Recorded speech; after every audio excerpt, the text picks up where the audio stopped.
Jakarta, 10 Juli 1945.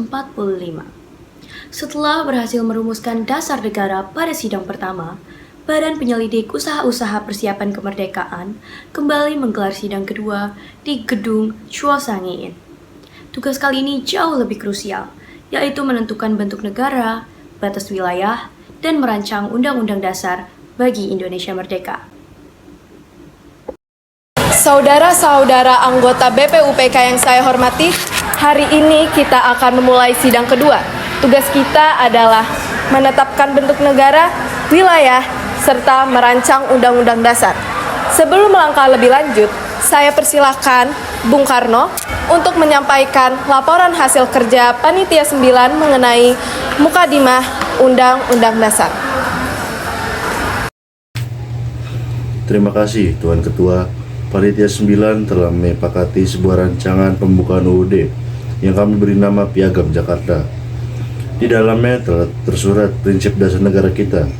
Kini, hal pertama yang harus kita terapkan bersama adalah apakah negara Indonesia merdeka akan berbentuk kerajaan ataukah republik. Tuan Ketua, bangsa kita adalah bangsa yang besar. Semangat Nusantara tidak boleh terkungkung dalam sistem dinasti. Tidak ada lagi bentuk kedaulatan rakyat selain republik. Saya setuju dengan Saudara Yamin, bentuk republik dapat memberi ruang yang sama bagi seluruh rakyat, baik laki-laki maupun perempuan, untuk ikut serta membangun negeri ini. Benar, sistem republik menjamin bahwa kepemimpinan lahir dari kehendak rakyat, bukan atas dasar garis keturunan. Mari kita lakukan pemungutan suara.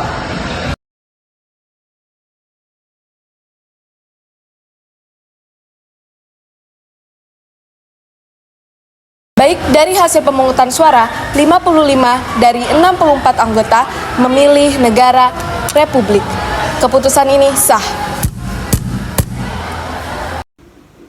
Setelah bentuk negara disepakati, sidang dilanjutkan pada tanggal 11 hingga 13 Juli 1945 dengan pembentukan Panitia Perancang Undang-Undang Dasar yang diketuai oleh Insinyur Soekarno.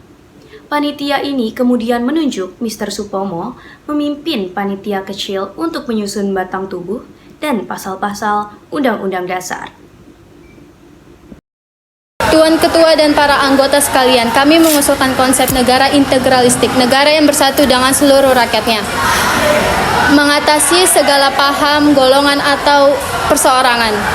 Negara bukan berdiri di atas satu kelompok, melainkan bersatu dengan seluruh rakyatnya. Konsep persatuan ini sangat indah Pak Supomo, namun karena bangsa kita terdiri dari beragam suku, agama, dan latar belakang, kita harus memastikan bahwa konstitusi ini benar-benar menjamin perlindungan dan kesetaraan bagi seluruh golongan tanpa terkecuali. Apa yang dikatakan Saudara Maramis benar. Islam mengajarkan keadilan dan persaudaraan. Agama dan kebangsaan harus berjalan seiring. Dalam konstitusi ini, semangat toleransi dan keadilan sosial harus menjadi fondasi utama agar seluruh rakyat merasa memiliki Indonesia. Saya menegaskan kembali hak-hak dasar negara seperti hak berkumpul, mengeluarkan pendapat, dan hak atas kebebasan harus tertulis secara eksplisit. Dalam pasal UUD, kita tidak boleh membiarkan negara menjadi terlalu berkuasa hingga mengabaikan hak rakyatnya. Catatan yang bijaksana dari Bung Hatta, Kiai Wahid Hasyim, dan Mr. Maramis. Hak-hak warga negara serta prinsip keadilan akan kami masukkan dengan seimbang ke dalam pasal-pasal rancangan. Kerja keras tanpa mengenal lelah selama berhari-hari akhirnya membuahkan hasil. Pada tanggal 16 Juli 1945, perancang Undang-Undang Dasar siap melaporkan naskah akhir Konstitusi Indonesia. Tuan Ketua, kami menyajikan 3 hasil utama Panitia Perencanaan UUD. Yang pertama ada pernyataan Indonesia Merdeka, lalu pembukaan Undang-Undang Dasar atau Piagam Jakarta, lalu ada batang tubuh Undang-Undang Dasar. Rancangan ini adalah karya bersama, hasil kompromi dan wujud cinta kita pada tanah air. Kami serahkan kepada sidang yang mulia. Apakah sidang yang mulia ini menerima naskah rancangan Undang-Undang Dasar ini secara keseluruhan? Merdeka!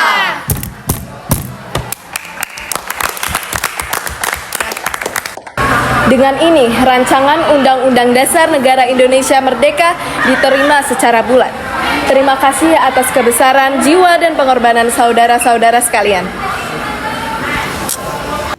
Diterimanya rancangan Undang-Undang Dasar pada 16 Juli 1945 menandai berakhirnya tugas BPUPK.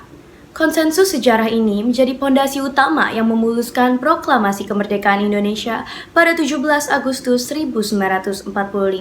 Sebuah bukti nyata bahwa perbedaan pandangan dapat disatukan demi cita-cita besar, yaitu Indonesia merdeka.